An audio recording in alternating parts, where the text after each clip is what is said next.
Welcome back to Sports by GSMC Podcast Network. I'm your host, Jeremy Lapidus. If you are just tuning in, we've just spent a lot of time in the MLB as the All-Star rosters were officially announced over the weekend.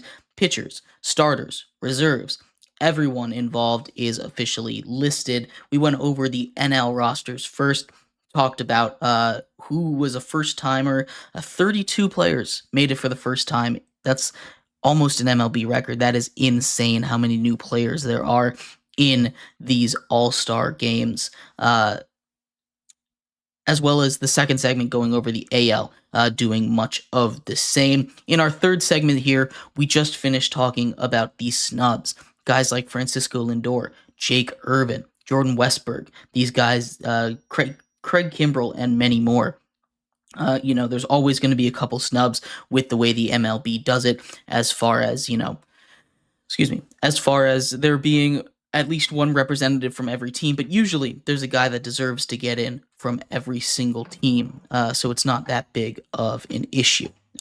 This year, there were just a couple snubs, and I thought they did a pretty good job. But in this segment here, we are moving out of the world of baseball. We're talking about some basketball as DeMar DeRozan officially joins the Sacramento Kings in a sign-and trade.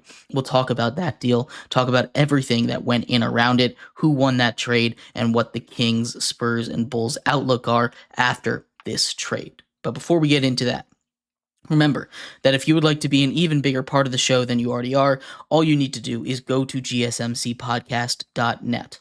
Leave a tip or donation with a message in it. That message should pop up on the bottom of the screen for you, me, and everybody else around the world to see. If you do have a burning question about sports, anything at all that you would like to ask, go ahead and throw that in the chat, throw it in the comments. I will get to it as soon as I possibly can. I appreciate all of you guys for sticking around, talking some sports with me here on a beautiful Monday afternoon. But like I was saying, we're going to get into some basketball here to close out our show. DeMar DeRozan.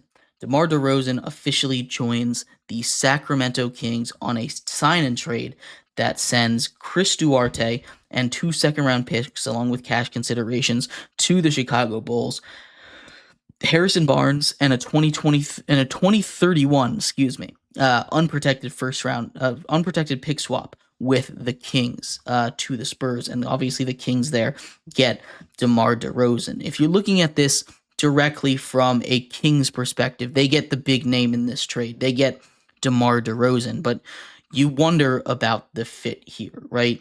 You go from Harrison Barnes, who, yes, if you're just doing a direct upgrade from DeMar DeRozan to Harrison Barnes, or from Harrison Barnes to DeMar DeRozan, absolutely. It's an upgrade, right? But you also have to think about the rest of this team, right? You give DeMar DeRozan a fresh 3-year, $75 million contract. He's making $25 million a year. It's a good amount of money. It's more than you were paying Harrison Barnes to average, 12 points and have good three-point shooting. The issue with DeMar DeRozan is it doesn't really fit well with the Kings, right? You have a guy who isn't a great three-point shooter. He's great in the mid-range, making space. And you have the same kind of job for a guy like Domantas Sabonis, who you kind of post down low, have him run the offense, kick it out to all your great three-point shooters on the outside. De'Aaron Fox, typical point guard, bring up the ball, get it around, run the offense, at least dribble it up. In theory, it doesn't really work. Now, in practice, it absolutely could. You put together a bunch of good players. The spacing isn't going to be as good. And that's the big issue. You could put DeMar DeRozan off the bench, and that might work better because then you don't have him and Sabonis out there together 100% of the time, and that's really going to crowd the middle.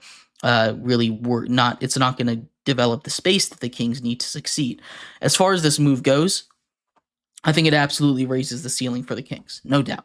You add DeMar DeRozan, he's a great player. This is going to help your team get better. As far as making them championship contenders, no, we're not there yet, right? This is not a team that you add DeMar DeRozan and they're great. They were a top 3 seed in the West 2 years ago, right?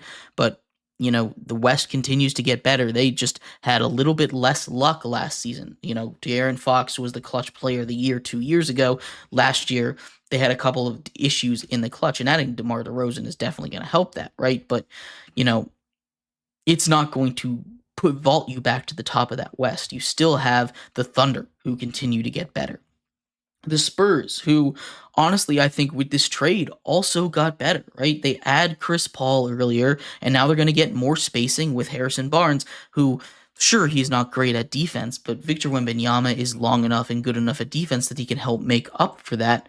And the spacing that is going to provide with, Chris Paul being able to provide some passing, some playmaking, and Wembanyama having so much gravity, Harrison Barnes is going to have a good season down there. I think that's a really good fit, and I think this absolutely makes them better. Not to mention they got a pick swap as well, so this isn't the best deal for the Kings.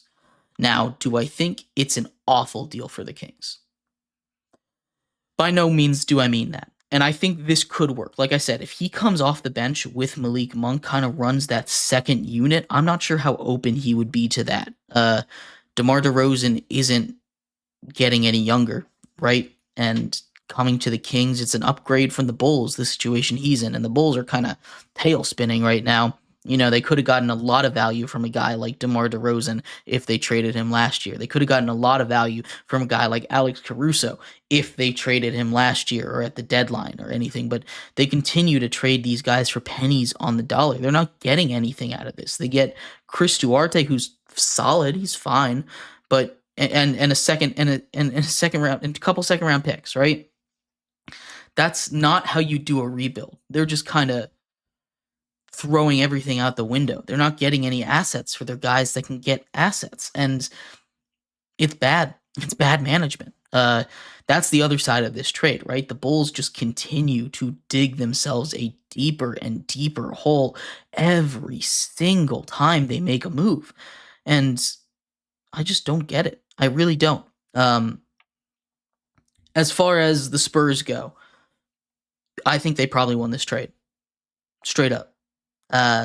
I love the fit of Harrison Barnes with them. We talked about the spacing that he's going to provide. That was one of their biggest issues. They had Wemby and just about nothing else. Regardless of how, Harrison Barnes has been getting worse over the last couple years, he's still better than a vast majority of those Spurs players. You start him over almost everybody on that roster. You've gotten, now two new starters on your team, veteran starters, for cheap, along with a couple of rookies in the draft that are going to come in and start. This team is going to be leaps and bounds better than they were at the beginning of last season, and it's scary to think because Wembanyama's only getting better. He goes to the Olympics. He's going to get some practice over there. This is a team that is not going to be fun to deal with in the West for a long time. And I don't know if they're necessarily going to put it together this season, right? It'd be cool if they did, but I'm not 100% certain that they will. I think they'll be a playoff team this year, and I think the Kings might, this trade probably put them in the playoffs, right? A solid 6 seed, not in the play-ins anymore. And when you're making a trade like this, an upgrade's an upgrade, but also it just doesn't move me. I don't like the fit there. And to be fair, there aren't a lot of options out there, right? There aren't a lot of options out there in free agency that you look at and you say, hey, this is what we need to become a championship team. And DeMar DeRozan probably was the best available guy out there, right? But it just doesn't make sense for the Kings. And it never really did. But they get it done, and it's not a super expensive contract, right? It's not committing to him for super long term. It's only 3 years. $25 million is a good amount for him, but, I can live with that. I don't think the Kings are going to feel like they got cheated in this trade by any means, but I also feel like if they are excited that DeMar DeRozan is going to bring them to the next level with this team, I think they will be disappointed. Because I think what this does is more of a floor raising trade than a ceiling raising trade, right? Adding DeMar DeRozan doesn't move them from from playoff contenders to championship contenders, right? It keeps them at that same level, but it makes them more solid. It makes them less likely to miss out on the playoffs like they did last season. And maybe that's enough for Sacramento right now. Maybe they say, hey, let's make the playoffs. Let's build. We're not trying to get it all at once. But I disagree with that. I think that might be a mistake for them. Overall, like I said, I think the Spurs probably got the best end of this deal. They got a player that immediately upgrades and fits in their system, as well as some picks. The Bulls, we'll see what they do with that second round pick. We'll see what Chris Duarte turns into, but I don't like it. I really don't. And then, like I said, it's kind of a neutral move from the Kings. So it's an interesting trade, and I'm excited to see DeMar DeRozan back home in California. While this doesn't make them championship contenders, it probably makes them the best team in California, right? You know, the Lakers are going to be a play-in team.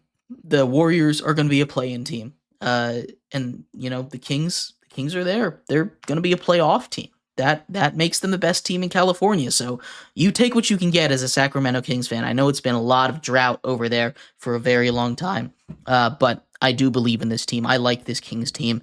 I just don't love the DeMar DeRozan fit. If he comes off the bench, leads that bench unit, I've heard some people talking about that. I like that a lot better in my brain than him starting, but I don't see a world where he isn't starting. Let me know what you think of this trade. I'd love to hear your guys' thoughts. In this next final segment, we are going to finish up in some college basketball. Dan Hurley is back in the news. He signs a contract with UConn. We'll talk about that and everything to do with his saga this entire offseason. So stick around for that. We'll be right back here on Sports by GSMC Podcast Network.